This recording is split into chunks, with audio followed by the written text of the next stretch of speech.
2019-এ লোকসভা নির্বাচনে তৃণমূলের ব্যাপক ভরাডুবি হয়েছিল। তারপরে কার্যত চিন্তায় পড়েছিল শাসক শিবির। কিন্তু তার মাত্র 2 বছর পর হঠাৎই ভোল বদল। একেবারে ছক্কা হাঁকিয়ে তৃণমূল সরকার আবারও বিধানসভা নির্বাচনে ক্ষমতায় আসে। সকলেই জানেন সৌজন্যে কার হাত ছিল। হ্যাঁ, সেই প্রশান্ত কিশোরের আইপ্যাকের ভূমিকার কথা যেন না বললেই নন। রাজনৈতিক বিশ্লেষক থেকে শুরু করে গোটা রাজ্যবাসী জানেন আইপ্যাক কিভাবে তৃণমূলের সাফল্যের জন্য কাজ করেছে। শুধু 2021-এর বিধানসভায় এরপর থেকে বিভিন্ন নির্বাচনে এই ভোট কুশলী প্রশান্ত কিশোর বিভিন্নভাবে সাহায্য করেছেন শাসক শিবিরকে। কিন্তু তার স্ট্র্যাটেজি মেনে এতদিন অবধি যে দল চলছিল, এবার সেই প্রশান্ত কিশোরের আইপ্যাক তাকেই মানেন না মুখ্যমন্ত্রী মমতা বন্দ্যোপাধ্যায়, এমনটাই স্পষ্ট হয়ে গেল। যদিও কয়েক মাস আগেই তা স্পষ্ট হয়েছিল এবং প্রশান্ত কিশোরের আইপ্যাকের সঙ্গে শাসক শিবিরের একটা আঁতাত চলছে বলে অনেকেই বলেছিলেন। কিন্তু এবার সেই আইপ্যাকের ওপর থেকে বিশ্বাস উঠে গেল তৃণমূল সুপ্রিমো মমতা বন্দ্যোপাধ্যায়ের।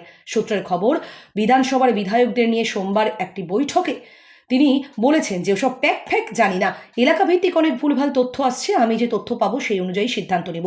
প্রশ্ন উঠছে, যে সংস্থা স্ট্র্যাটেজি মেনে একের পর এক শাসক শিবির সাফল্য পেয়েছে, সেই সংস্থার উপর থেকে বিশ্বাস চলে গেল খোদ তৃণমূল সুপ্রিমোর।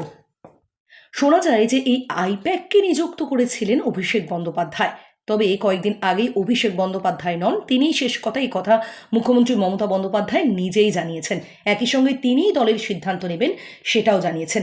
তাই এরপর প্রশ্ন উঠছে যে মুখ্যমন্ত্রী মমতা বন্দ্যোপাধ্যায় আইপ্যাক নিয়ে আপত্তি তুলেছেন, তাহলে কি অভিষেকের গুরুত্ব দলে খর্ব হচ্ছে?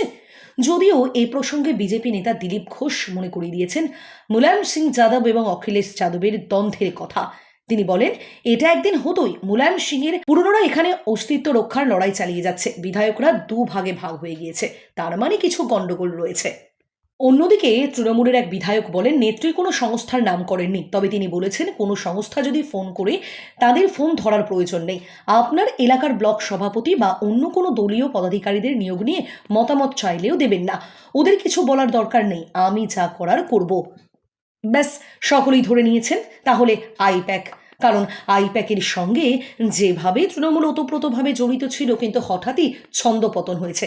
কারণ অনেকেই মনে করছেন আইপ্যাকের কার্যকলাপ পছন্দ না হওয়ার জন্য নতুন করে দলীয় সংগঠনের রাশ হাতে নিতে চলেছেন তৃণমূল সুপ্রিমো মমতা বন্দ্যোপাধ্যায়ের। সোমবার বৈঠক থেকে সে বার্তাই দিয়েছেন। কিন্তু দলের মধ্যে মুখ্যমন্ত্রী মমতা বন্দ্যোপাধ্যায় অভিষেক বন্দ্যোপাধ্যায়ের কি তাহলে একটা গোপন দ্বন্দ্ব চলছে? এ কথা এখনও স্পষ্টভাবে জানা যায়নি। অনেকে বিরোধীরা নানান রকমের মন্তব্য করে চলেছেন। তবে দলের থেকে বরং সর্বভারতীয় ক্ষেত্রে অভিষেক বন্দ্যোপাধ্যায়ের গুরুত্ব বাড়ানো হয়েছে কয়েক সপ্তাহ আগে, তা নিয়ে কোনো সন্দেহ নেই।